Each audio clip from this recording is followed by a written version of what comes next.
Assalamualaikum warahmatullahi wabarakatuh. Selamat datang khususnya bagi mahasiswa saya di Prodi Komunikasi dan Penyiaran Islam UIN Sunan Kalijaga Yogyakarta yang mengambil mata kuliah penulisan feature.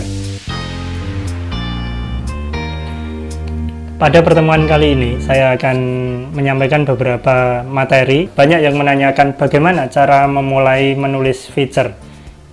Ada 3 langkah yang harus dikerjakan untuk menuntaskan penulisan features. Yang pertama adalah mencari angle sebanyak-banyaknya.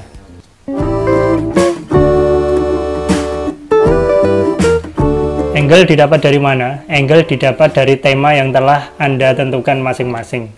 Setiap tema yang Anda buat itu memiliki banyak angle apabila digali. Misalnya salah satu mahasiswa membuat tulisan tentang proses belajar mengajar untuk siswa SLB di masa pandemi. Tema tersebut dapat diambil beberapa angle yang sangat menarik. Misalnya, yang pertama adalah angle dari gurunya. Bagaimana seorang guru yang mengajar anak berkebutuhan khusus di kala pandemi ini. Kemudian, angle yang kedua misalnya, dari sisi siswanya. Bagaimana siswa SLB tersebut mengikuti pembelajaran ketika pembelajaran dilaksanakan secara daring. Kemudian angle yang lainnya, misalnya materi yang diajarkan apakah sama ketika sebelum pandemi dengan setelah pandemi ini, materinya apakah sama. Atau angle yang keempat, yakni bagaimana cara orang tua siswa difabel tersebut untuk membantu anaknya dalam mengikuti proses pembelajaran di masa pandemi. Ada juga yang menulis tema tentang perjalanan di sebuah objek wisata. Silahkan mencari angle sebanyak-banyaknya. Misalnya, angle susahnya menempuh perjalanan. Misalnya itu objek wisata yang belum diketahui banyak orang, sehingga jalannya, aksesnya belum bagus, jalannya terjal, kemudian masih banyak pohon-pohon melintang dan lain sebagainya. Selain itu, angle dari sisi masyarakatnya. Meskipun kini mulai rame, tapi pengelolaan di sana kurang baik atau pengelolaannya masih sangat sederhana. Atau bahkan sebaliknya, meskipun baru tapi pengelolaannya sudah sangat baik. Nah, angle tersebut lalu dibagaimanakan?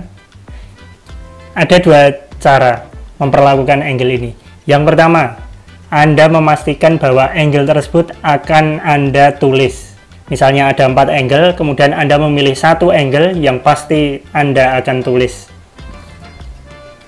Cara yang kedua adalah menggali seluruh angle yang Anda temukan ke dalam proses wawancara, kemudian baru Anda pilih setelah proses wawancara selesai.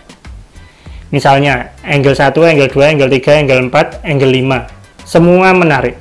Kemudian Anda lakukan wawancara dengan 4 atau 5 angle dan semua angle yang Anda pilih. Kemudian setelah wawancara, baru dipilih ini adalah angle yang paling tepat untuk tulisan saya. Sebagai langkah awal, saya merekomendasikan cara yang kedua, yakni melakukan wawancara seluruh angle tersebut kepada narasumber, kemudian baru memilihnya di akhir. Lalu, apa yang harus kita lakukan? Setelah menemukan seluruh angle, misalnya ada 7 atau 8 angle, yang harus kita lakukan yakni adalah melakukan riset. Riset ini dilakukan sebagai background kita sebelum melakukan wawancara. Sehingga ketika wawancara, kita sebenarnya bukan bertanya pada narasumber, tapi memastikan jawaban narasumber tersebut.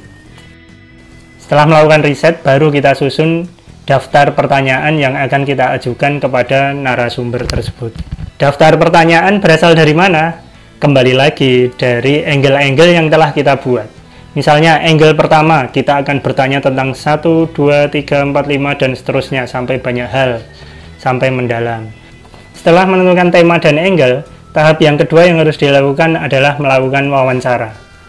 Dalam wawancara ini, yang jelas adalah melakukan janji kepada narasumber. Misalnya bisa melalui pesan singkat atau WhatsApp, atau bisa melalui telepon, atau datang langsung kepada yang bersangkutan untuk membuat janji wawancara, atau jika institusi formal maka mengirim surat untuk izin melakukan wawancara. Awali seluruh kegiatan tersebut dengan memperkenalkan diri. Misalnya, selamat pagi Bapak, nama saya Irawan. Saya mahasiswa Prodi Komunikasi dan Penyiaran Islam UIN Sunan Kalijaga, Yogyakarta. Di sini saya diberi tugas untuk membuat tulisan feature terkait bla bla bla bla bla. Setelah memperkenalkan diri dan mohon izin untuk wawancara, maka dibuat jadwal kapan wawancara akan dilakukan. Bisa juga narasumber menghendaki saat itu juga ketika kita meminta izin, kemudian narasumber juga waktunya luang sehingga bisa langsung wawancara. Hal ini perlu diantisipasi oleh Anda semua, bahwa ketika narasumber meminta untuk wawancara sekarang, maka otomatis Anda harus siap. Pun juga ketika narasumber meminta waktu wawancara di pagi hari, siang hari, sore hari, atau bahkan malam hari sampai dini hari karena kesibukan narasumber dan waktunya hanya itu, maka Anda juga harus siap.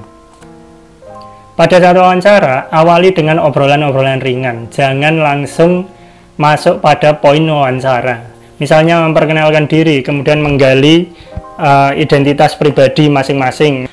Basa-basi dalam tanda kutip seperti itu lebih memperlancar proses kita untuk wawancara. Setelah basa-basi itu dilakukan, mohon izin untuk merekam seluruh proses wawancara, sehingga Anda merekam baik dengan handphone maupun dengan recorder, itu harus seizin narasumber. Apa fungsi rekaman itu? Yang pertama adalah untuk mengingat-ingat perkataan narasumber. Yang kedua, dalam dunia jurnalistik, jika itu adalah sebuah kasus, misalnya, itu dapat menjadi bukti autentik bahwa kita telah mewawancara narasumber tersebut, dan jika nanti ada kata-kata yang bermasalah, itu bisa kita buktikan dengan rekaman wawancara tersebut. Saat melakukan wawancara, pastikan Anda yang memegang kendali. Jangan sampai narasumber berbicara panjang lebar, tapi substansinya tidak masuk pada tema yang Anda pilih. Hal ini banyak terjadi.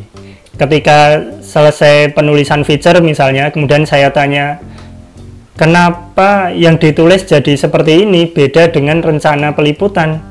Lah, bapaknya nggak ngomong tentang itu, Pak, malah ngomong tentang yang lain. Jika narasumber memiliki waktu yang senggang, maka siapkanlah 1001 pertanyaan dan jangan terburu-buru. Artinya, siapkan banyak pertanyaan. Semakin banyak pertanyaan, itu akan semakin menambah angle yang akan kita pilih. Proses wawancara diibaratkan sebagai seorang pedagang yang melakukan kulaan. Semakin banyak materi wawancara yang Anda kumpulkan, maka semakin banyak pilihan angle-angle yang bisa Anda pilih.